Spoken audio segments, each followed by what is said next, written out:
Hey guys, Heavy Arms 45 here. Now, I say I was gonna do another one, and this is a continuation of my stories of me and my friends doing role playing games. And I'll start off where I left it. Now, stupid moment in DMing. My ranger and my fighter come up on Javo on in a pincer attack. They attack him. He basically stands up after it just hits his armor and does nothing, and hits both of them with one attack and knocks both of them out. After this point, uh, like I said, the fighter went away. We don't know what happened to him, but they did after that. During that same event, they found the doppelganger that looked like Javo, and he was only a level 5. No, for 4 characters versus 1 creature, they beat him no problem. It wasn't much of a big deal for them. Um, but after that, I was kind of an old man, kind of in this situation. I had been, like I said, playing Pathfinder slash Dungeon Dragons for years, and I always use paper and pencil. I had a Adobe uh, copy of my character, and I was sending that to them. But Ninja Tank 25 actually found the thing called PC Gen, and we started using PC Gen to make our characters like he suggested. But I was somewhat wary of it because like I said, I've done paper pencil the whole time. If it's good enough for me, it's good enough for y'all. And y'all heard my whole spiel last time on how I felt about playing with dice. But we made our characters. And just so happens that Ninja Tank 25 gave me a copy, shared all the people's character sheets that we had. Now, at the time, we a lot of low key didn't come into the game yet, I don't think. So we we didn't have them in yet. So the people that we had was Ninja Tank 25 was this guy named, I want to say Kale, Cael. I hope that's the way you supposed to say it. And Kale was a dwarven cleric. Then we had uh Zahiri, who was a um it's what he was the ranger, but he when we moved to PCG, he decided to look through the books that I had, and he created a character called a magus. A magus is someone like a sorcerer that actually can be in a battle for a while. Regular sorcerers or wizards, like, they have low health because they haven't worked on their body a lot. If you try to logic it out, they've read books their whole life. They're bookworms. They don't know anything about doing any physical attack. With magus, they spend their whole life training their bodies to use magic while using a certain weapon. And he just so happened to be a black blade.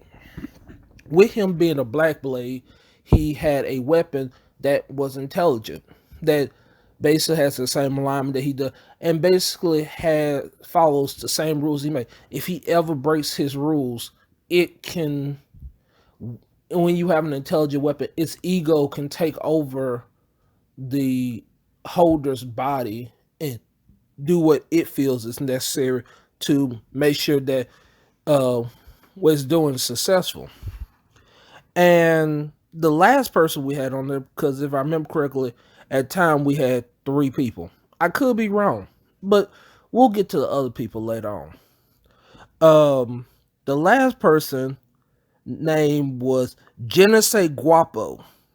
And I have to say his whole name because that's how he always said that. He said my name, Genesee Guapo. and Genesee Guapo was a human wizard invoker. Um, so basically, that just means that every spell that he cast was an invocation that basically did damage. He was focusing in damage making spells. So, um, in this situation, they were told about um a dragon. It was a dragon that they were going to try and face.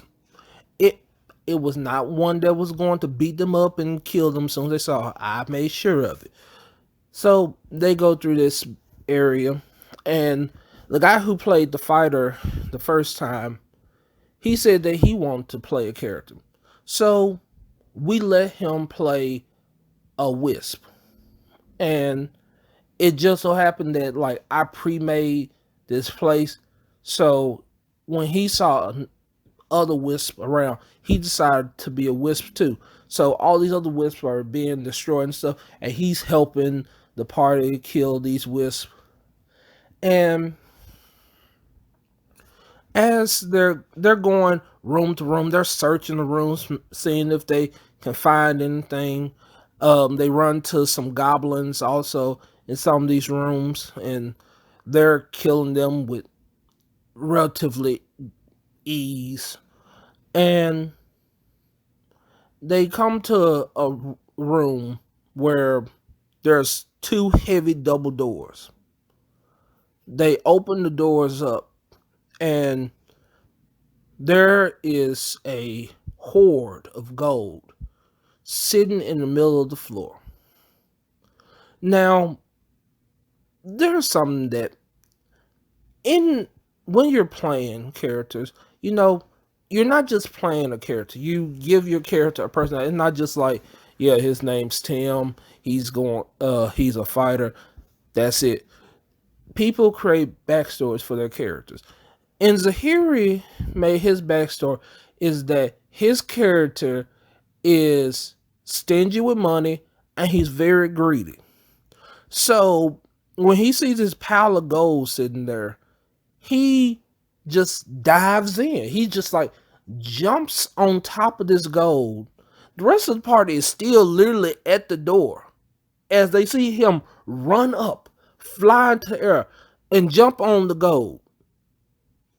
As he's laying on top of the gold, there's a slight chuckle, and everybody rolls a perception check, and they all notice. On the ceiling is a juvenile black dragon. This just looking at them as they are starting to try, like this. Oh, I'm sorry. Zahiri was a half elf. I should have said that earlier. He's a half elf, black blade magus. So he sees this half elf. The juvenile black dragon sees this half elf laying all in his gold, just like he's kind of like about to swim it. He just so enamored by it, and he laughs at him, jumps down, and the fight starts. Now, the dragon is starting to fight the fight all the characters. Fight all the characters. Kale, General Seguapo, Zahiri, and he's doing pretty good. The Wisp is helping the characters, but then all of a sudden, in front of the dragon, he starts attacking them. Now, the dragon hadn't seen what's been going on all the way here. He just knows that they've killed his babies. They've killed his wisp. They've killed his goblins. He doesn't know what's going on. And he sees that this wisp is helping, but he doesn't trust this wisp because he don't know this wisp. So, not sure what it's going to do next because he sees that it could be trying to gain his trust. So, instead of fighting the character Zahiri, Jen Seguapo, and Kale, it does a breath attack at the wisp. And it attacks the wisp.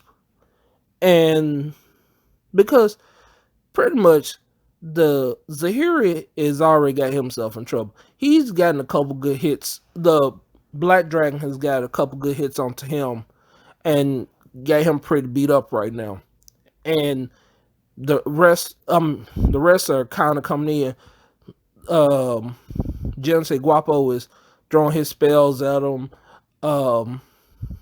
Kale is healing people as much as he can, and it's pretty much of a. I wouldn't say it's a cluster. Well, it's not completely screwed up, but the fight was just somewhat chaotic. Well, the dragon gets rid of the wisp. Then he proceeds to attack the rest of the party. But it's kind of too late. He had already took a lot of damage from Genesis Guapo's spells to where they were able to finish him off in, I want to say, in about the next 12 to 15 seconds. It wasn't that long after. And the reason I have to say 12 to 15 seconds was because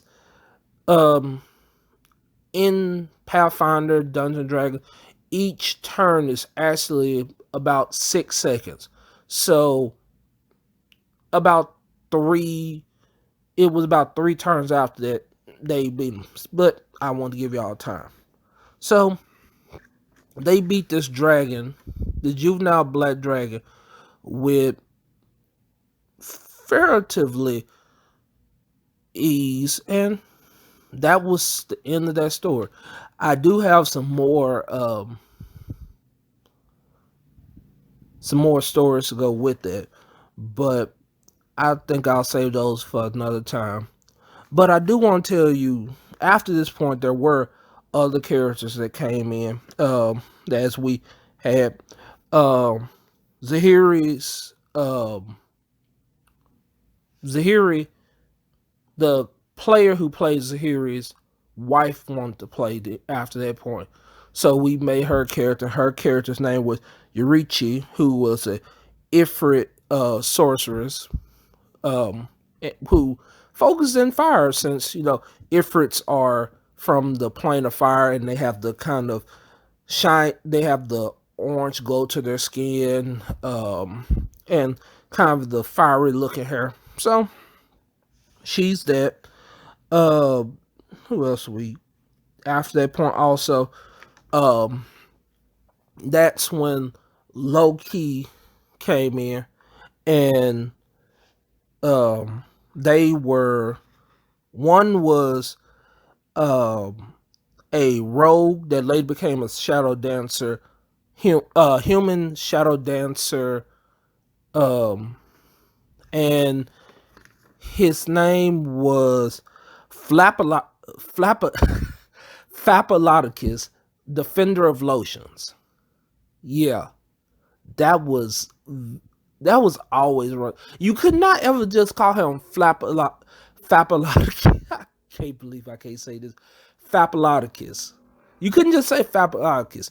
It was always Fapalodicus, Defender of Lotions, which is odd because no one in this time knows what in the world lotion is. So whenever he said that, NPCs would ask him, what is lotion? Or they would look at him like he's crazy because he said he's a defender of lotion, but no one knows what the heck lotion is. And we had Aristi, I hope I said that right, who was a catfolk ranger. Those were the two characters that Low-Key played, and that was the start of our party. From that point, we played for about another 2-3 years before life got into the way. But it was a fun 2 or 3 years, and I hope y'all enjoy other stories that I come up with as we go on with this. Well, I'll catch y'all later.